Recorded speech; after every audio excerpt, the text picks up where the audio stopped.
Good afternoon. It's Thursday, the 2nd of July 2015, just after 1 o'clock. And contrary to the screen, I am your host this afternoon, Brian Gerrish. Mike Robinson is with me in the studio, but he's behind the technical desk. And we're going to be joined by Mike West from Bastion Radio. So let's see whether Mike's there. Is the system working?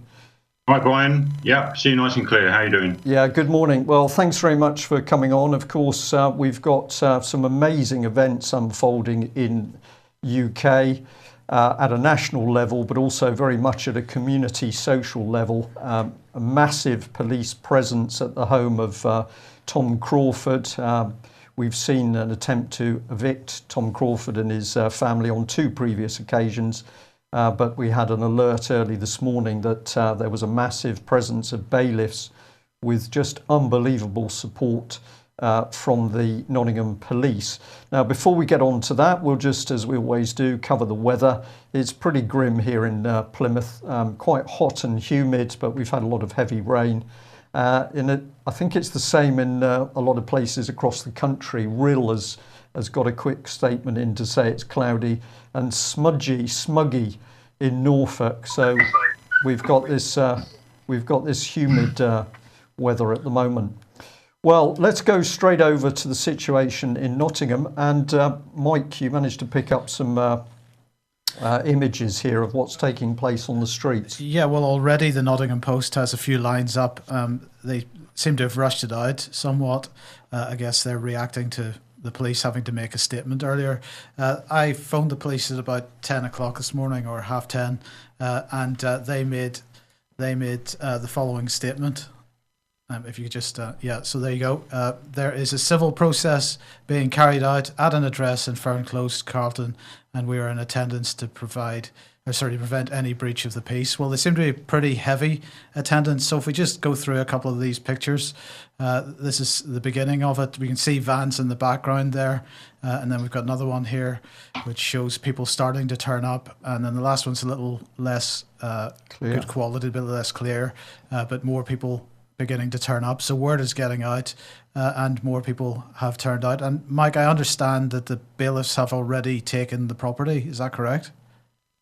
I spoke to Tom probably about an hour and a half ago now, and at that time he was about 7 minutes away from his property, and he's under the impression that the premise has been taken.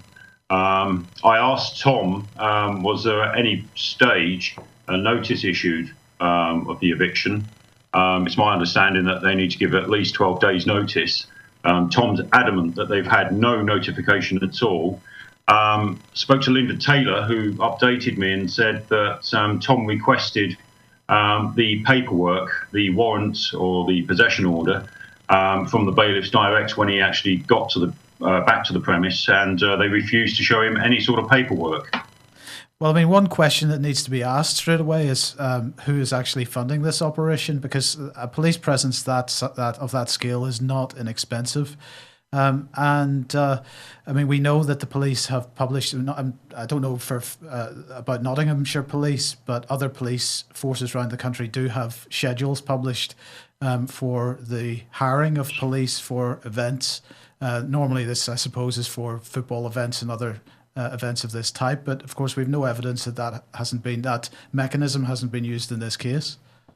Well, it could be all behind the back door, couldn't it? I mean, if there's, from what my understanding is, there's one or two or possibly three bailiff firms involved in this.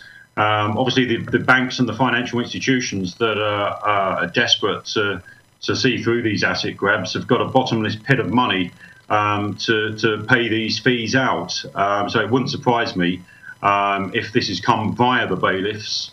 And paid out as a private fee. Now, my question to Nottinghamshire Police is going to be the same as I did with Manchester Police.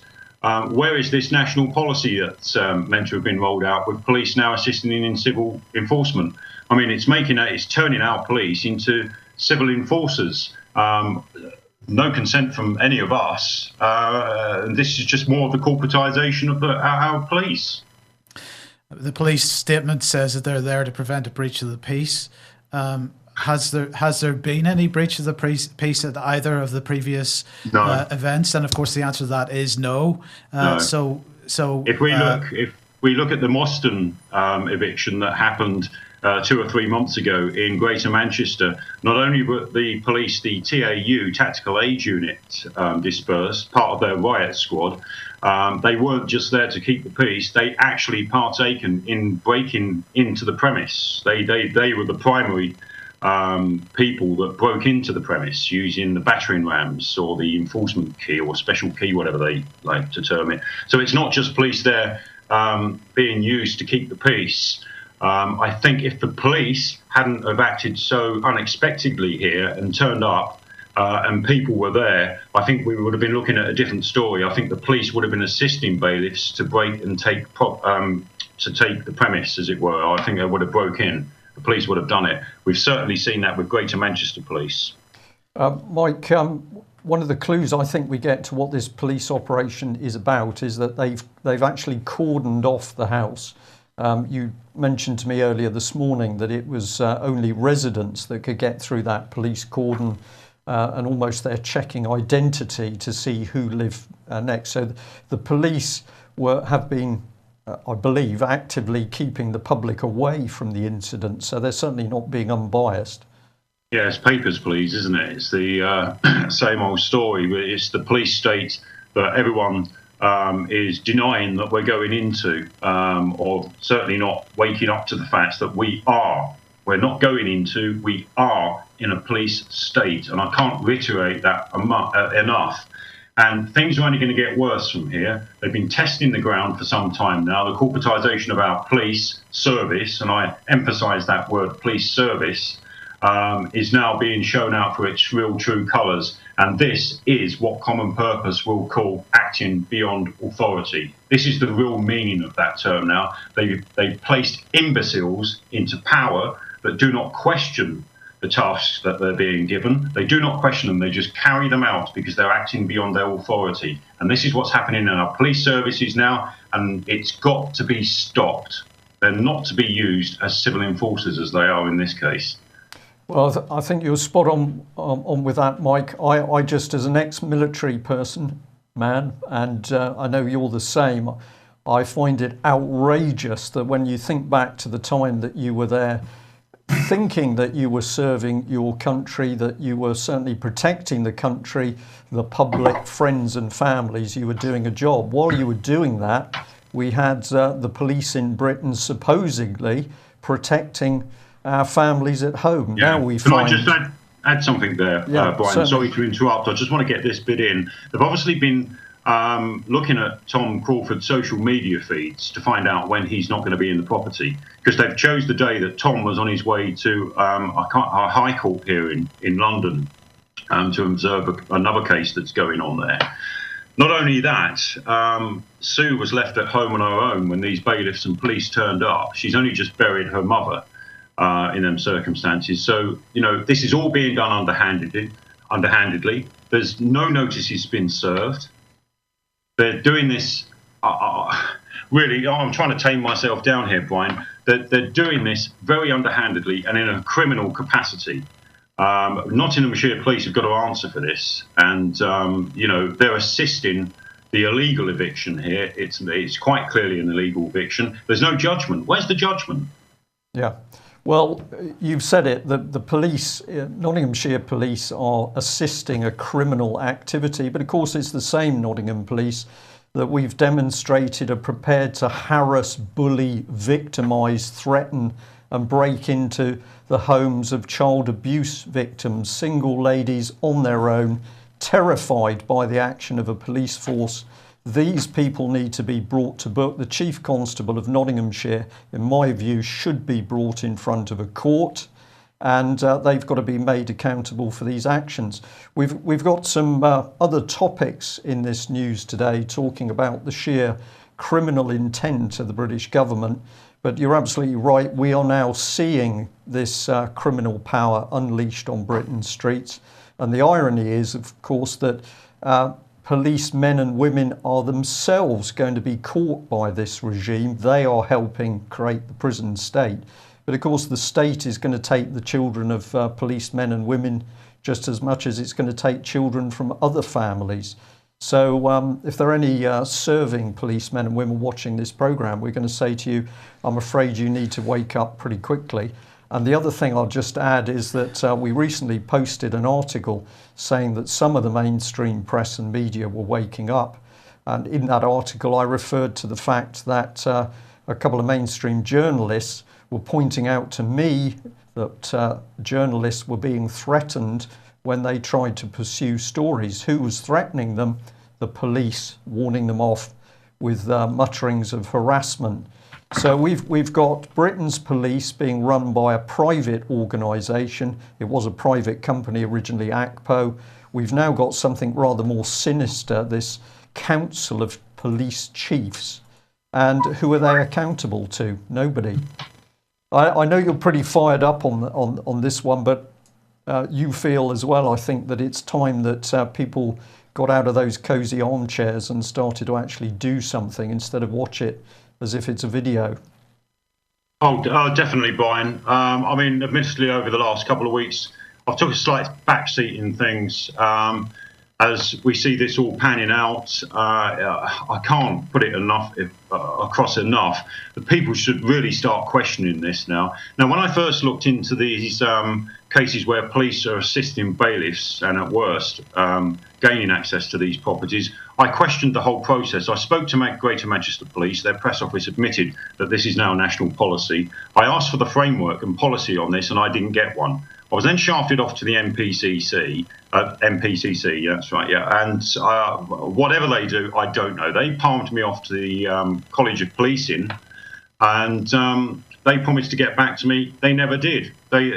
This framework agreement, wherever it is, or this policy, exists verbally, from what I can see, and it seems to be it's been sent down from either government directly to the police to assist with these bailiffs' evictions.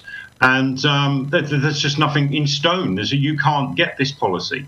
You really can't get a hold of it. This is what's worrying to me. They're making it up as they go along. And again, I'll go back to that statement that you've made a big thing of, which is acting beyond authority. This is it. This is it. We're seeing it live now. Yeah.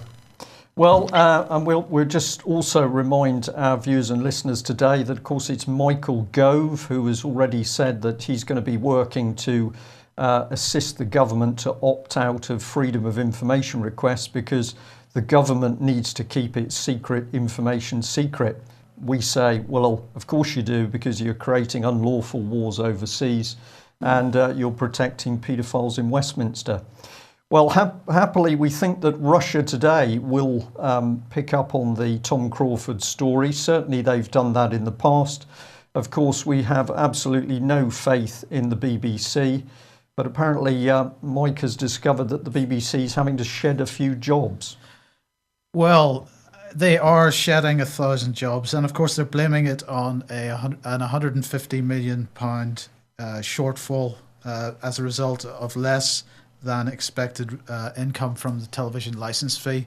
Now, of course, this needs to be put in the context of the overall discussion of television licensing and how the BBC is funded. And I think this is part and parcel of that discussion that they've decided to take this step. So we'll see how it pans out, because the rumours are that they're going to replace the television license. What was it they were calling it? A dwelling tax? Can I give you an example, Mike? Yes, go for it. Yeah, here, look, this come this morning. Just show it up to the camera now. This come this morning, TV licensing. This is now my third year of refusing to pay it since the Jimmy Savile thing. So I'm going to open it live on air now. This is my TV license demand that I get on a monthly basis. Official warning. This is official warning number 10. That's the best thing you can do with your TV license demands. Bin it. Excellent. Mike, I hope you're going to burn it afterwards because, of course, you'll reduce the dependence on fossil fuels if you do that. And if you help stop climate change, you get a personal letter from the Pope. So we can connect TV licensing to the Pope in one go. Yeah, there you go. Right. Well, just to finish this off, Brian, just to put this in perspective, 1,000 people, there are 18,000 employees working for the BBC. So 1,000 is quite a large proportion of that. I don't think that the simpler, leaner BBC, as it's being called, is going to produce better news output. And I'll just mention that somebody said to me the other day, none of this stuff in this country could happen if journalists were doing their jobs. And of course, while that's particularly true of the BBC in a sense, in another sense it isn't, because the BBC's job is to provide the government line on what's going on in the world. So they are doing their jobs in that sense. But the overall point about journalists, I just want to broaden, because it's not just journalists that aren't doing their jobs. The general public, we are not doing our jobs either. And this comes back to Brian's point earlier about people getting out of their armchairs. We need to start doing our jobs and holding everybody to account, including the BBC.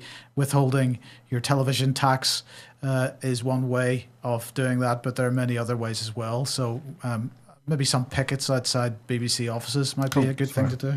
Okay. Sorry, finger trouble there. Brought that one in early. Well, let's have a look at what else the BBC's been up to. And here it is, because they've calmly said, well, we're working with Google to make sure we take information down from the internet. So this is Google that can't stop child pornography. It can't stop the vile pornography that pervades the internet. But now that people are starting to ask questions about who is doing what, all of a sudden that information's taken down. And the BBC proud to boast that it's working with Google in order to remove information from the public eye. And we've pointed out several times who else has been taking information down. Well, it's the North Koreans. So this is fairly standard for dictatorships. Make sure there's no information in front of the public. I just say what a disgusting organisation the BBC is. We still have no proper progress on the fact that paedophiles were clearly working within the BBC. But what is the BBC now doing? Commenting on the actions of the Met Police. And we'll come on to that shortly. But I think, Mike, you've got some information on Moody's here. Well, this is Greece, really. So as expected, the Prime Minister of Greece, Tsipras, did say yesterday that he's hoping that everybody at the weekend will vote no against the EU, IMF, ECB plans. But this is Moody's here, who have now downgraded Greece once again from CAA3 to CAA2. The key driver for today's rating action is Moody's view that the probability of support continuing to be provided over the medium term has fallen since the assignment of the CAA2 rating in April, regardless of the outcome of Sunday's referendum. Moody's believes that without ongoing support from official creditors, Greece will default on its privately held debt. So they have downgraded Greece. That's great news, isn't it? But the Bank of England also saying today that they believe that this is an extremely dangerous situation. This is John Cunliffe, who's a deputy governor, and he said, we are not seeing signs of that. He's talking about major contagion around the world. We're not seeing signs of that at the moment. Financial markets are not showing there's contagion. We're spreading of those risks to the periphery. But he went on to say that it's a very volatile situation, a very fluid situation, and it's a very dangerous situation. And I think I mentioned yesterday the turn of phrase that might be applied to that kind of reporting. But nonetheless, the Greek situation continuing, and we'll keep an eye on it. Yeah, dangerous times in Europe as a whole, and support to the people of Greece from the UK column. Till we deal with the criminal banks, of course, all of the criminal funding of these other activities is going to continue. With a little bit of treason by Britain's politicians, I think. Yes, well, of course, at home, destroying the constitution for fun and profit seems to be the most likely pastime of just about every politician going. And Chris Grayling announcing today their plans for English votes for English MPs. But of course, as usual, it's going to be a complete mess. So what they're saying is that it looks like all MPs will vote on issues that only apply to England and Wales, and then there's going to be some kind of special panel which might make decisions on top of that. So it's a complete subversion of democracy, where you have a vote in Parliament, and that vote is basically ignored, and then a panel of MPs make a decision on what was decided in Parliament. It's an incredible situation.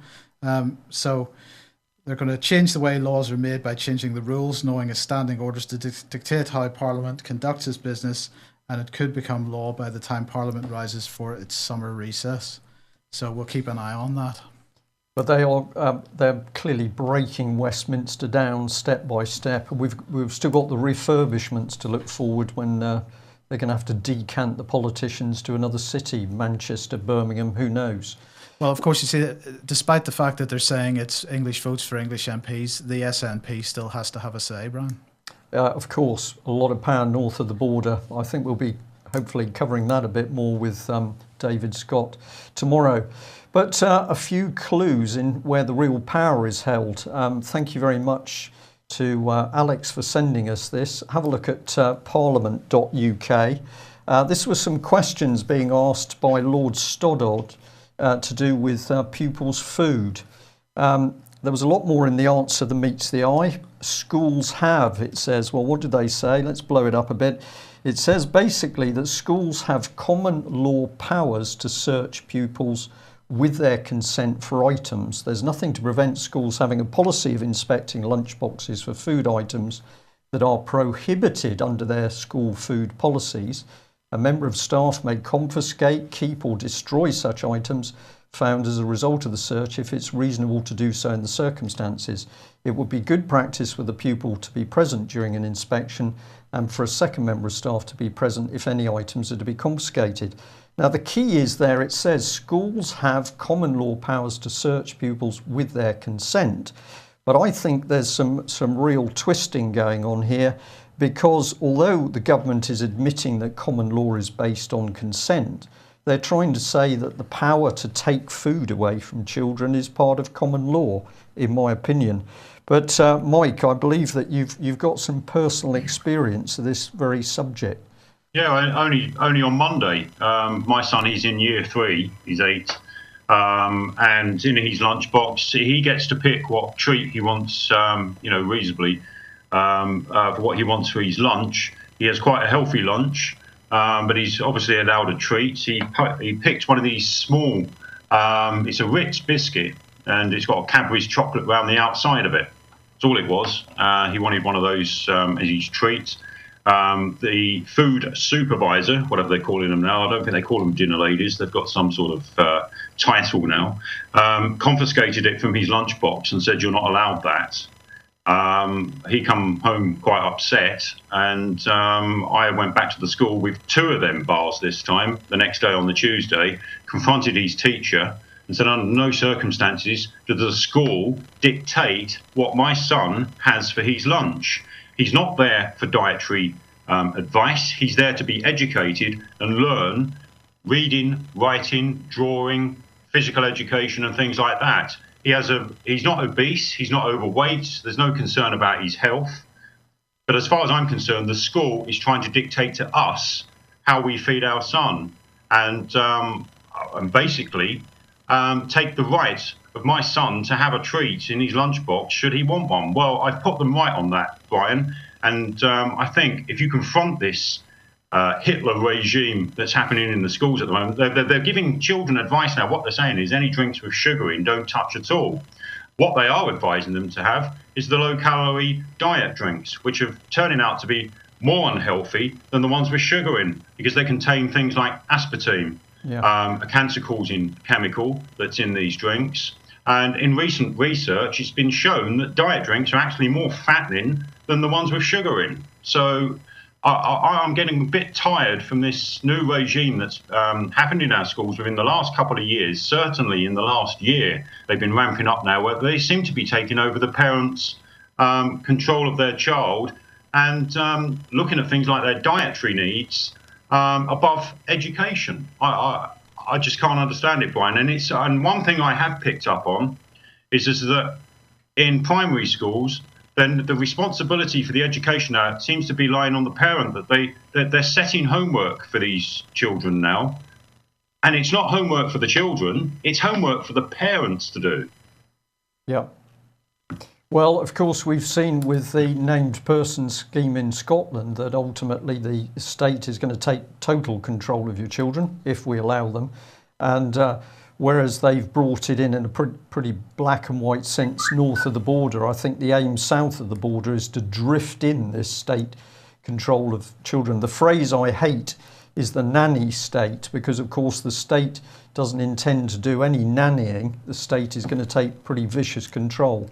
But let's move on a bit. The government's short of money, austerity, except where it comes to killing people, of course. And The Independent, surprisingly, has got quite a good article here pointing out that Britain is still arming Israel despite the fear of weapons being used against Gaza. And in the text here it says the government's been accused of ignoring its own evidence that British weaponry may have been used by Israel in its assault on Gaza last year, after fresh arms deals worth $4 million were approved by Britain within weeks of the conflict. So here's the reality of the British government. We can't feed people, we can't house people at home, we can't provide them with jobs.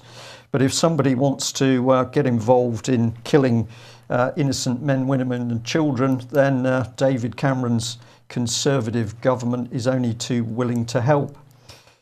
Meanwhile, we're seeing that things are getting interesting as a result of the Tunisian killings.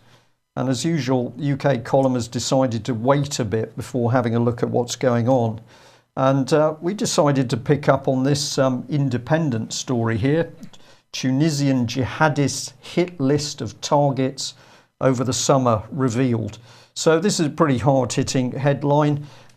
If you start to read the article, it's full of fear. Tunisian jihadists linked to ISIS have drawn up a target list for the coming months that includes alcohol stores, bars, the country's main airport, the tourist resort island of Djerba, and the security forces. It goes on to talk about other things as well.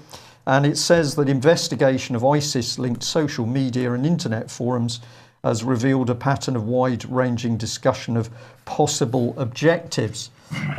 So this is quite remarkable. All this evidence is coming out of social media. Well, no, according to The Independent, there's something else. There were many warning signs. There'll be other attacks.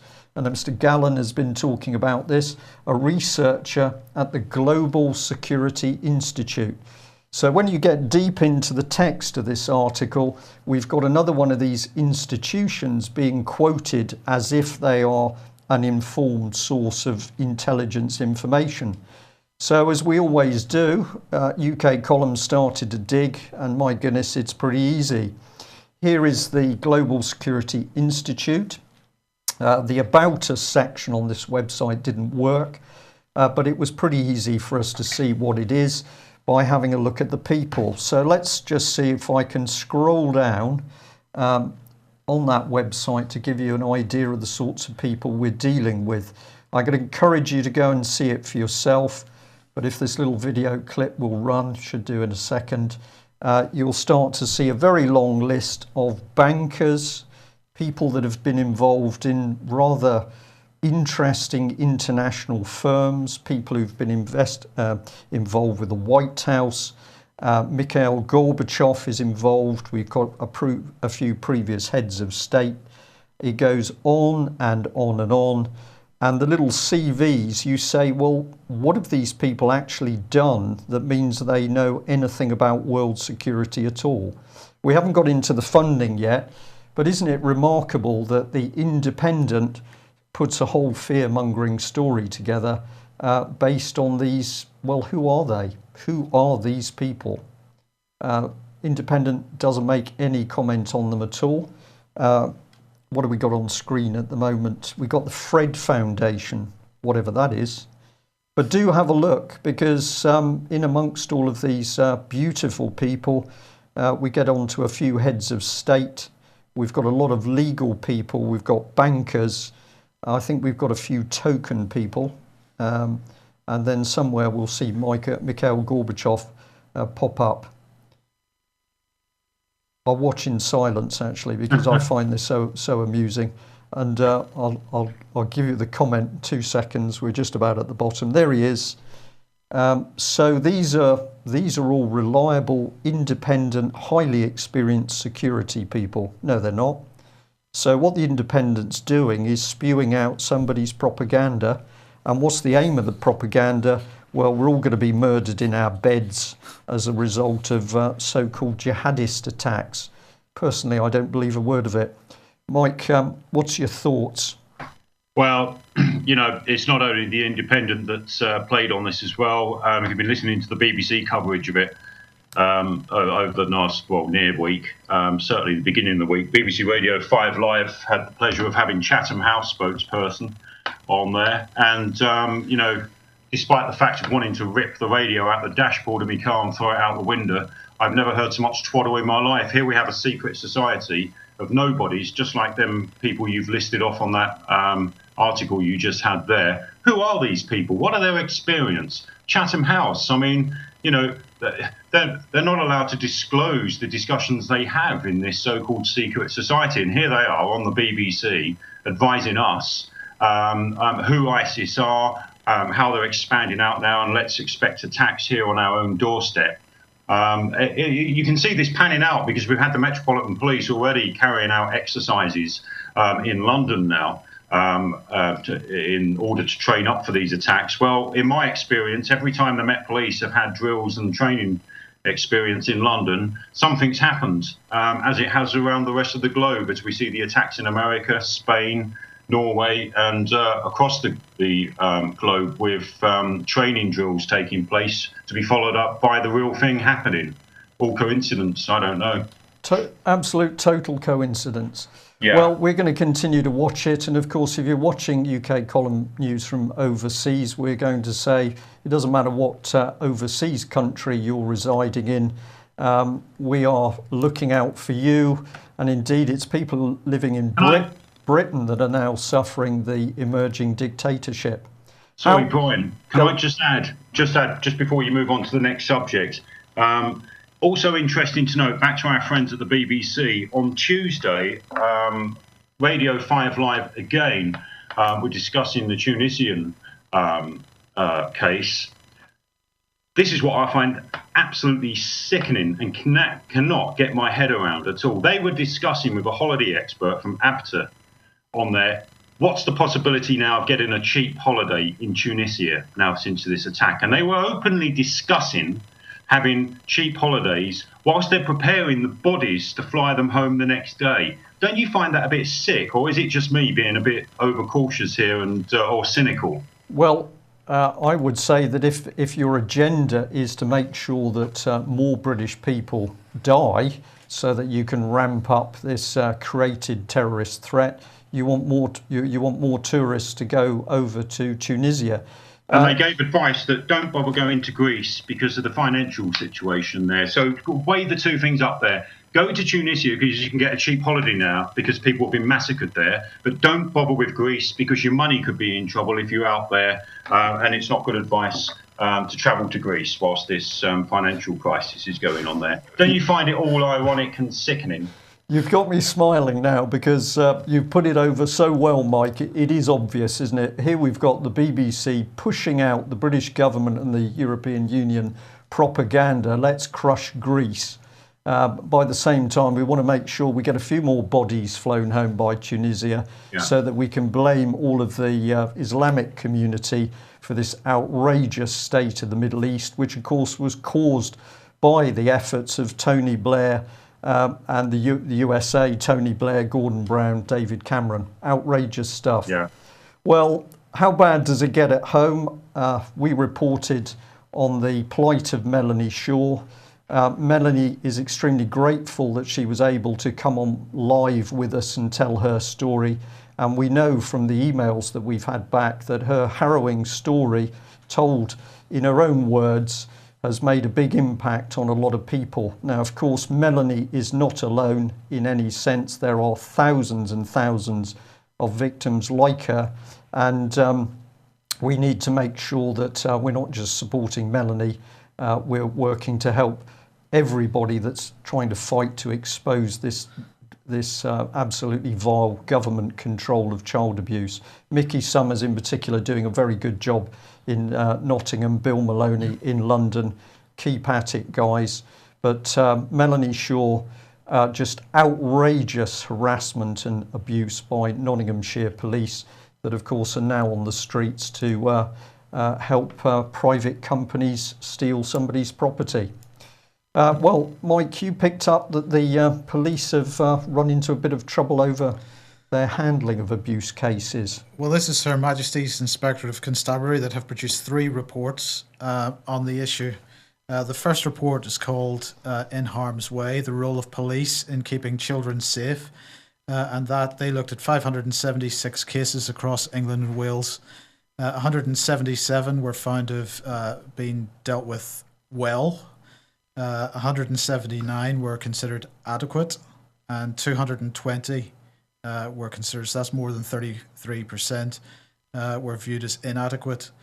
In the second report, which was called Online and on the Edge, Real Risks in the Virtual World into Online Abuse, they said that they looked at 100, so they found 124 of the case files examined, and this was across 6 constabularies. 52% of them were inadequate or needed improvement. But the spokesman for Her Majesty's Inspectorate of Constabulary said the old methods of policing, which relied on a target-driven approach, where what mattered was what was counted. An approach which still permeates policing today must be driven from the policing culture once and for all. And here's the key point that he wants to make: children must be placed at the heart of what policing does next. But the key thing is they need to look at a multi-agency approach. So what we see in this article is a further expansion of the multi-agency public protection arrangements that we saw, or at least the justification for the further expansion of that we were discussing in yesterday's programme. This requires, he said, a cultural shift away from largely reactive policing that targets acquisitive crime with success measured by crime statistics and conviction rates. It must be supported by all agencies that work with children, getting better at spotting signs of abuse, cruelty and neglect, and intervening early to prevent harm. Well, of course, what's really going on? He also said we have got to fundamentally change our approach to policing so that our absolute focus is on working proactively with other agencies to protect the public from harm committed on or offline. So it looks to me like the original target-driven approach for covering up child abuse isn't doing the job. Brian, they're a bit worried that it's getting out of hand and it's becoming too much in the public awareness, and they want to take a multi-agency approach to make sure the public are protected from this information. Well, I'm sure you're spot on with that, Mike, and my view is that this is why Nottinghamshire Police are going for victims like Melanie Shaw, Mickey Summers and the others. They hold the evidence that the abuse is not just by odd groups of paedophile. This is orchestrated right through the system that claims it's there to protect children. And of course, that can only be happening if we've actually got senior people, we've got judges, we've got senior police, we've got politicians involved, not only in the abuse itself, but the cover-up. But have a look at the BBC here, this despicable organisation which did nothing to root out the Jimmy Savile, root out those who were protecting Jimmy Savile and his abuse. It likes nothing better to stir up the trouble. So we've got a very interesting situation here where we've got NSPCC's John Cameron being bigged up by the BBC. He's blaming the police for all of the abuse failings. Here's his criticism: 20th century policing in the 21st century. But we actually say, what on earth has NSPCC been doing? Because when we talk to people who've been very badly abused in the system and we ask them, well, did you go to NSPCC or did you go to some of these other big charities? They laugh. They absolutely laugh and say, why would you go to these charities? They're just as dangerous as going to a local authority children's home. So we're quite interested. But here's what the Met is up to. We've got the Met website not talking about how they're going to bring paedophiles to book. They're boasting that they're going to be featuring on a BBC One documentary. And I've described these as figures out of a spaghetti western, We've got Bernard Hogan Howe pretending to be a cowboy, I think. He's not worried about policing. He's worried about self-promotion, that he's now become some form of film star. Well, here we go. Oh dear, we've got the Met Police commending NSPCC for involvement in Operation Yewtree. Well, that's remarkable, isn't it? Because we've now got NSPCC criticising the police. But why would NSPCC have been involved with the police in the first place, Mike? Well, what they're trying to do, aren't they, is to reinforce this notion that what we need to do, because the police have been failing, they want to reinforce this notion that we need this multi-agency approach. And of course, the NSPCC undoubtedly would be one of the agencies involved. Of course. Well, if I just add this bit or blow it up a bit, we've got the same Peter Wanless, NSPCC Chief Executive, accepting the commendation from the police.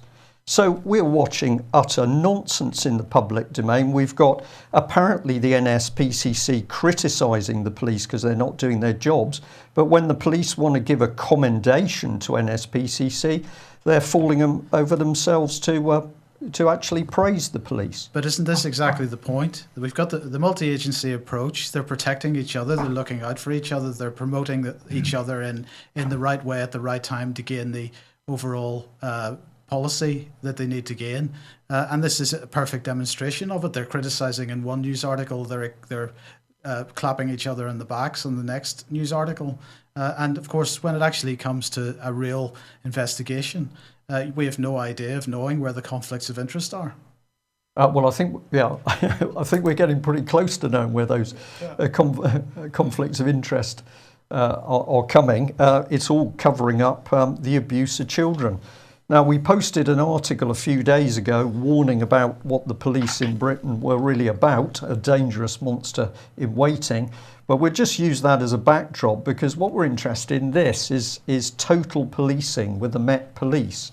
Because up until a few weeks ago, if you went to the Met Police website, under Yewtree, they were boasting that they were working in partnership with NSPCC. And we pointed out to the Met Police that this meant that there was no separation of powers. And we asked them a simple question. We said to the Met, what due diligence checks have you done to make sure that NSPCC itself is clean of people who would abuse children? You've got this charity embedded within the police Yewtree operation. What checks have you done? Well, we got a pretty good response, because the Met did not want to discuss this issue. So we were intrigued today that when we went looking for this mysterious Met NSPCC partnership on the Metropolitan Police website, we couldn't actually find it anymore. So have the police gone squeamish? Well, have a look at this. Thanks to angifanblogspot.co.uk, there's a very interesting article. I think Chris Spivey was behind this, so well done, Chris. But basically, he started to ask the NSPCC some questions in respect of its employment of a, quote, former terrorist called Hein Grosskopf. And this gentleman, despite not being qualified, he was registered as a social worker with the General Social Care Council and given a senior management post at the NSPCC. And the NSPCC employed him between 1999 and 2005 as a child protection officer. Now, he was moved under a cloud, apparently, from Blackburn branch of the NSPCC to become the manager of the Blackpool team. But what really interested us is that we understand that he worked for NSPCC Nottingham. So did the Metropolitan Police carry out any due diligence checks to see who they were climbing into bed with, or was the partnership designed to obscure investigations into child abuse? We'll leave it to the public to make a decision. But Mike, I can see your face that you might have something to say on that one. Oh, definitely. I mean, it just goes on, doesn't it? I mean, it's just like the Dr. Bernardo's, the CEO, Javed Khan, who in January 2014 decided he had a bit of a land dispute in Pakistan. So he'd take himself off to Pakistan, hired an armed crew to take back what he thought was his land, and parts of buildings in the village. So these are criminal cartels running these charities. There's no doubt about it. I always say that predators always pick targets such as schools, hospitals, charities, if they want to be in at the root's end of covering up themselves. The NSPCC, I haven't got much to say about them apart from what the hell is it they do, same as Dr. Barnardo's. Considering the scale of CSA in this country at the moment, I'm just questioning what are these charities doing, because they don't seem to be providing much support. And if you speak to many of the victims, they haven't had no support at all. Can I just again, sorry, Brian. If I can just cut in there, Mike. Melanie Shaw was on the telephone yesterday to NAPAC, one of the organisations that says it is specifically there to help adults who've suffered serious child sexual abuse. This is the second time I think that Melanie's spoken to them. Of course, she's got no help at all. And yesterday was classic because the chief executive of that organisation simply put the phone down on her. So we've got an organisation supported by a member of parliament. I think Esther Ranson's one of the patrons as well. Rancid. When a real abuse victim comes forward and says, I need help, click, down goes the phone. So these are really bad times. I'm just watching the clock a bit, so I'll just give these last couple of slides here.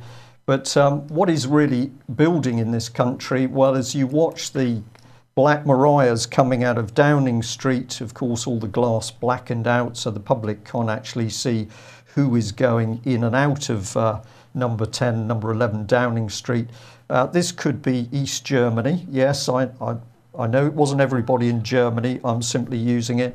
And we've got this site now, police, all black suited in the present day, carrying submachine guns behind metal gates. And what does this tell us? Well, it tells us how frightened our government is that people may wake up to the fact we're being run by criminals. And this is quite extraordinary. Westminster insiders, who have been talking to us for some weeks now, claim that Cameron's government is in bunker mentality, and they are saying very strongly that the British government is now run exclusively by Mr. Letwin and Francis Maude via the Cabinet Office, and no one else makes policy. So it doesn't matter what the other departments are, a very tight control through the Cabinet Office. We know that senior military officers are simply being ignored. The government doesn't want their opinion. And we have been hearing in the last couple of days that ministers themselves are being threatened to stick to the policy or else. Really nasty threats taking place. So we found it interesting that according to these insiders, there is just now a small cabal who are running the government. And of course, it was the UK column that first exposed that the political charity Common Purpose, with its Marxist links, was already well embedded in the British government. These are very dangerous times, Mike. What would you like to see the wider public do? Well, what comforts me is throughout history, Brian, with any tyrannical regime, it's always overthrown. That's the one thing I comfort myself on. It's very clear to see that not only are the government running scared, but anyone tied in from the major financial industries, they're also running scared. You look at these multi-million-pound properties that they're living themselves. They're having to gate these properties, have extra security in, and more of these homes now are blocking themselves away from normal society with these gated premises and CCTV cameras. They're scared. And I tell you what, Brian, they should be scared. And I hope they are scared, because they themselves have made themselves prisoners. They're criminals, and they're doing everything they can to protect themselves. And we can see that clearly from number 10, the way that that's barricaded in now, all the way down to their personal homes. Well, I wouldn't want to live like that. I certainly wouldn't want to be them, Brian, because I'll tell you what, I think it won't be long that they're all in for a very big shock. Yeah. Well, thank you for that. Let's just end on a rather poignant point, which we're anniversary of the Battle of the Somme back in in 1914. Millions dead, utterly betrayed now by David Cameron, of course, who's been giving away their country to a foreign power, a criminal foreign power, namely the European Union. So we just reflect on all those lives lost, and of course British soldiers who came back from the front were utterly betrayed by the government then, who promised them jobs, promised that the wounded would be looked after, which they weren't. Same old pattern. So there we are. Mike, thank you very much for joining us today. Thanks, Wayne. We will be putting out news flashes where we can on the situation at Tom Crawford's home. If you are able to go and support, of course, in a polite, reasonable way, please do, because the more people on the streets, the better. But if you can't attend, do something to put the pressure not only on the Chief Constable of Nottingham Police for his actions, but on David Cameron and his corrupt government for supporting criminal banks stealing people's property. Well, just a last message, a little bit of fun really, but I did say that I would mention a lady called Live for her interesting research into the origins of Bishop's Finger beer by Shepherd Neame. So I've been fascinated to find out what the signpost really meant, and thank you for doing that bit of research. So don't sit there feeling frightened about what's unfolding in Britain. It had to happen. What is important is the wider public wake up, start to support each other, and of course get the truth into the public professions such as the police. We need these people on the right side. Thanks for that. We'll be back 1 o'clock tomorrow, hopefully with David Scott to give you Northern Exposure, his report from north of the border. Thanks for joining us. Bye-bye.